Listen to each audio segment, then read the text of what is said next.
नमस्कार आदरणीय पालक आणि विद्यार्थी मित्रांनो, परत एकदा स्वागत आहे तुमचं मेडिकल सिम्प्लिफाईड या चॅनलवरती. आज आपण या व्हिडिओमध्ये अत्यंत धक्कादायक एन-टी-ए कडून आलेली न्यूज बघणार आहोत आणि ती न्यूज म्हणजे एन-टी-एने स्वतःहून 10 तारखेला एक प्रेस रिलीज केली आहे त्यांच्या ऑनलाईन वेबसाईटवरती आणि ती काय आहे, तर त्यांनी हे सांगितलेलं आहे की NTA is aware of report concerning the action initiated by Rajasthan Special Operation Group in connection with aligned irregularities around NEET 2026. The following is place record for the information of candidate, parent and the public. ठीक आहे. तर याच्यामध्ये काय सांगण्यात आलेलं आहे की जे 2026 ची एक्झाम झालेली होती त्याच्यामध्ये काही ना काही इरेग्युलरिटीज दिसायला मिळालेली आहे आणि ती रिपोर्ट कधी पब्लिश करण्यात आलेली आहे, तर आज पब्लिश करण्यात आलेली आहे. त्याच्यानंतर त्यांनी हे पण सांगितलेलं आहे की 3 मे 2026 रोजी जी-पी-एस ट्रॅकरनुसार त्याच्यासोबतच एआय नुसार, सीसीटीव्ही मॉनिटरिंगनुसार, सेंट्रल कंट्रोल रूमनुसार बायोमेट्रिक व्हेरिफिकेशन झालं होतं सगळ्या कॅन्डिडेटचं.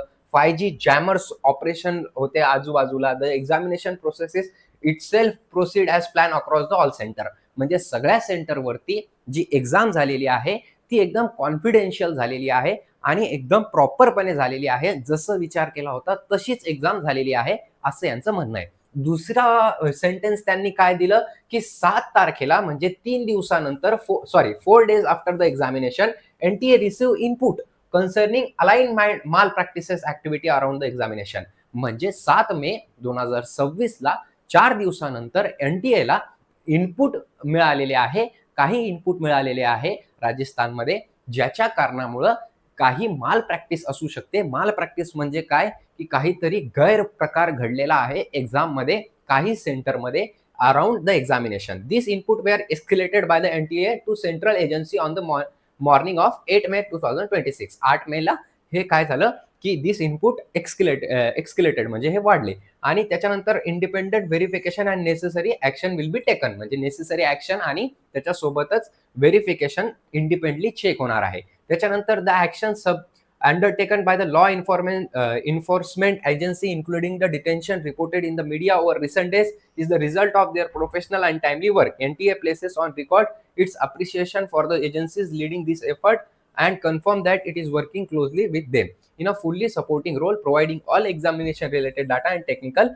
assistance. म्हणजे जे पण एजन्सीज आहे, जी पण आपल्याला ही मॅटर बघणार आहेत, इन्व्हेस्टिगेशन करणार आहे, त्यांच्यासोबत एन-टी-ए सगळं काही इन्फॉर्मेशन विद्यार्थ्यांची शेअर करू शकतो, असं त्यांनी सांगितलेलं आहे. त्याच्यानंतरची गोष्ट बघितली आपण, the matter is presently under investigation. म्हणजे जे मॅटर आहे, जे पण झालेलं आहे ते इन्व्हेस्टिगेशनमध्ये आहे सध्या. And the fact will be established by the agency in the due course. म्हणजे जेव्हापर्यंत इन्व्हेस्टिगेशन होत नाही तेव्हापर्यंत काही आपण सांगू शकत नाही. NTA will not prejudge the inquiry, not characteristics is likely outcome. Whatever the agency determine, including finding that may require further action, will be examined transparently and disclosed in keeping with establishment procedure. ठीक आहे. याचा अर्थ जेव्हा पण ते news येईल ती news आपल्याला सगळ्यांना प्रदिशितपणे दाखवण्यात येणार आहे. सगळ्यांना दाखवणार आहे ते. त्याच्यानंतरची गोष्ट ठरवली आपण, to the candidate of NEET 2026 and the families, the effort and integrity of the very large majority of bona fide aspirant is not a question. म्हणजे सगळ्यांवरती हा आपण काय नाही करत आहे, एन-टी-एने क्लिअरली सांगत आहे, सगळ्या कॅन्डिडेटवर आम्ही बोट उचलत नाही आहे, पण काही ठिकाणी ही माल प्रॅक्टिस राजस्थानमध्ये घडून आलेली आहे. And will be devalued. आणि कोणाला पण इथं कोणत्या पण कॅन्डिडेटला इथं डिव्हॅल्यूड करण्यात आलेलं नाही.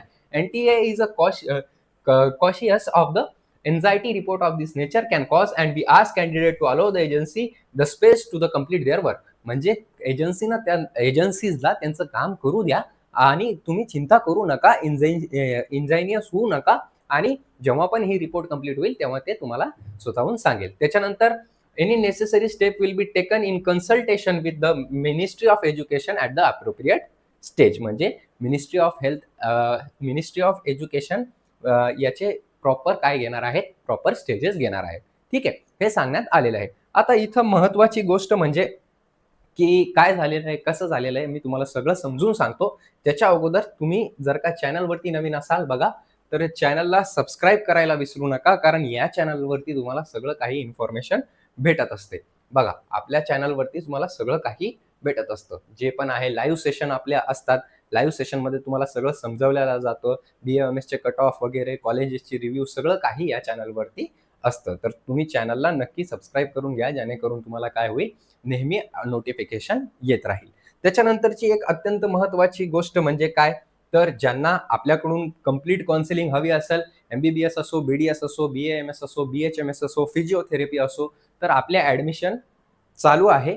ॲडमिशनची फीस तुम्हाला दिसत असेल 5,000 आहे आणि त्या 5,000 मध्ये आपण काय देणार आहोत, तर कंप्लीट काउन्सिलिंग देणार आहोत. स्टेट कोटाची आणि ऑल इंडिया कोटाची. त्याच्यामध्ये तुम्हाला काय-काय फीचर दिसणार आहे, तर पर्सनल करियर रोडमॅप तुम्हाला दिसणार आहे. Step by step plan for your success. Smart seat allotment support, म्हणजे तुम्हाला जे तुमच्या रँकनुसार तुम्हाला जे बेस्ट पॉसिबल कॉलेज आहे ते अलॉट करून देण्याची जिम्मेदारी ही आपली राहणार आहे. कॉलेज अँड कोर्स मॅचिंग, म्हणजे तुम्हाला कॉलेज कोणतं लागत आहे, कोर्स कोणता आहे, हे सगळं तुम्हाला तिथं सांगण्यात येणार आहे. डाऊट सॉल्व्हिंग, म्हणजे 24/7 तुमचे डाऊट सॉल्व्ह करण्यात येईल. स्वतः मी तुमचे डाऊट सॉल्व्ह करेन. Any doubt any time and we are here. Document ready assistance, म्हणजे जेवढे पण डॉक्युमेंट आहेत तिथं ऑलरेडी मी लिस्ट टाकलेली आहे भरपूर विद्यार्थ्यांना. प्रायोरिटी सपोर्ट स्टुडंट केअर, म्हणजे your success is our top priority, हे तर तुम्हाला माहीतच असेल. 1-to-1 मेंटर सपोर्ट, म्हणजे डायरेक्ट 1-to-1 तुम्हाला काय असेल, मेंटर सपोर्ट असेल. सगळ्यात महत्त्वाचा मुद्दा काय माहिती आहे का, हे college list depending upon your budget and priority. Right college as per your need. जी तुमची नीड आहे, जी तुमची प्रायोरिटी आहे, तुमच्या रँकनुसार, तुमच्या हिशोबानुसार तुम्हाला बेस्ट पॉसिबल कॉलेज कोणतं सूट करत आहे ते तुम्हाला देण्याची, जी लिस्ट देण्याची जबाबदारी ही आमची राहील. Branch prediction and guidance, scholarship and financial guidance, rank improvement strategy आणि ऑनलाईन अँड ऑफलाईन काउन्सिलिंग, हे सगळं काय तुम्हाला देण्यात येईल याच्यामध्ये. तर तुम्हाला काय करायचं आहे, तर 7887559633 या नंबरवरती कॉन्टॅक्ट करायचं आहे, अथवा माडा कॉलनी भोकरदन इथं तुम्ही व्हिजिट देऊ शकता. ठीक आहे. तुम्हाला एक्सपर्ट गायडन्स भेटेल, त्याच्यासोबतच बेस्ट कॉलेज ऑप्शन तुम्हाला भेटेल, त्याच्यासोबतच जे ट्रस्टेड आपल्या, तुम्हाला माहित असेल 900+ विद्यार्थ्यांचा नंबर आपल्या याच्यामधून लागलेला आहे. कशामधून, आपल्या काउन्सिलिंग थ्रू. मागच्या वर्षी 900+ विद्यार्थ्यांचा हा डाटा आहे BAMS BHMS मध्ये. ठीक आहे, समजलं तुम्हाला? ओके. तर याच्यानंतरची गोष्ट आता आपण करून घेऊया, की काय होणार पुढं. रिनीट होणार का, पेपर फुटलेला आहे का, या सगळ्या गोष्टीबद्दल आपण आता बोलणार आहोत. ठीक आहे. तर सगळ्यात अगोदर म्हणजे काय असतं बघा, एक गोष्ट नक्की लक्षात ठेवून घ्या, की कधी पण रिनीट होत नसते. सगळ्यात अगोदर ही गोष्ट, रिनीट कधीच होत नाही, आतापर्यंत झालेली नाही आणि पुढे सुद्धा होणार नाही. दुसरी गोष्ट म्हणजे, की जे पण आहे, जेवढं पण जिथं पण पेपर फुटला असेल किंवा ज्या पण सेंटरमध्ये माल प्रॅक्टिस दिसून आली असेल, तर त्या पर्टिक्युलर विद्यार्थ्यांनाच पेपर डबल देण्यात येईल किंवा त्यांना बाद करून टाकल डायरेक्ट NTA. ही 2 गोष्ट होऊ शकते. तिसरी गोष्ट म्हणजे, जास्त ठिकाणी पेपर फुटलेला नाही. फक्त आणि फक्त काही ठिकाणी फुटलेला आहे. आतापर्यंत तुम्ही पण बघत असाल, जर का पेपर फुटला असता किंवा माल प्रॅक्टिस दिसून आली असती, तर विद्यार्थी स्वतःहून सांगतात कोणाला, पॅरेंट्सला, आणि पॅरेंट्सवरती कंप्लेंट करत असतात. पण अशी कुठलीही आपल्याला अशी मेजर आउटब्रेक दिसलेला नाही.